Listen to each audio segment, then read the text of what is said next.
Le chômage, justement, avec ce projet du gouvernement visant à renforcer le contrôle des demandeurs. Nous l'évoquions hier. Et bien aujourd'hui, ce durcissement des sanctions fait débat. Les syndicats sont furieux. L'opposition à gauche dénonce une chasse aux plus précaires. Les réactions avec Julien Duponchel et notre bureau à Montpellier. Renforcer le contrôle des chômeurs lors de leur recherche d'emploi, un nouveau projet du gouvernement qui divise. À commencer par les demandeurs d'emploi eux-mêmes. Ça fait un peu peur dans le sens où des fois quand on nous propose certaines offres, on n'est peut-être pas forcément intéressé par l'offre, mais on se sent obligé d'accepter vu qu'on est contrôlé derrière par Pôle emploi. Et moi je trouve que c'est juste quand même, non, qu'on contrôle pour savoir qui travaille, qui ne travaille pas, qui fait des efforts quand même. Emmanuel Macron assume et tente de rassurer.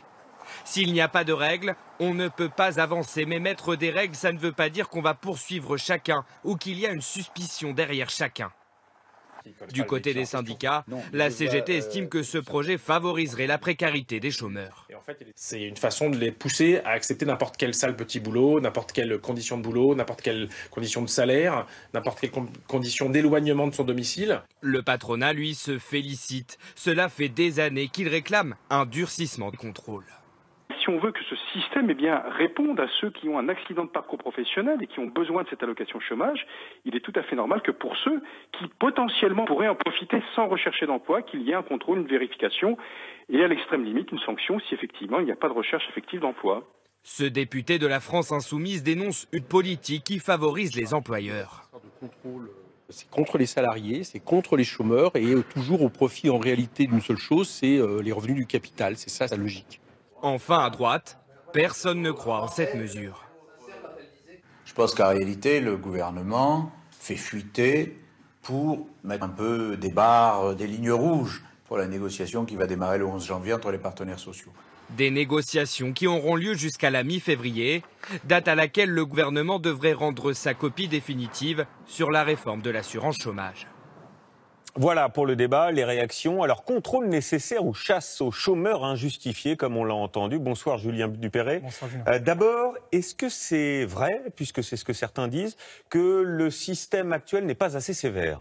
En tout cas, les sanctions existent. Par exemple, pour un chômeur qui ne fait pas de recherche d'emploi ou qui refuse 2 offres d'emploi, Pôle emploi peut le sanctionner, le radier sur une période allant de 15 jours à 6 mois. Mais attention, il existe d'autres sanctions, cette fois décidées par les préfets, qui peuvent suspendre les allocations pendant 2 mois. On le voit, le système est complexe. Voilà pourquoi le gouvernement veut le rendre plus clair et plus sévère. Oui, deuxième élément, Julien, est-il vrai de dire que certains demandeurs d'emploi profitent en quelque sorte du système ? Ça, c'est faux. Selon Pôle emploi, depuis 2016, seulement 14% des demandeurs contrôlés ont été sanctionnés. Ensuite, si on regarde ceux qui n'ont même pas fait de recherche d'emploi, ils sont minoritaires, 13 400 en 2013, soit 0,4%. Bien, dernier élément, est-ce qu'une baisse des allocations, c'est efficace pour un retour à l'emploi ? Non, mais c'est utile pour remotiver une partie des demandeurs d'emploi. 20% de ceux qui ont été sanctionnés ont relancé leur recherche ensuite. En revanche, baisser les allocations ne permet pas absolument un retour plus rapide au travail. L'expérience a été menée dans les années 90. Ça a été un échec selon l'INSEE. Pour retrouver du travail, rien ne remplace l'activité économique, la croissance et puis des formations aux métiers qui recrutent.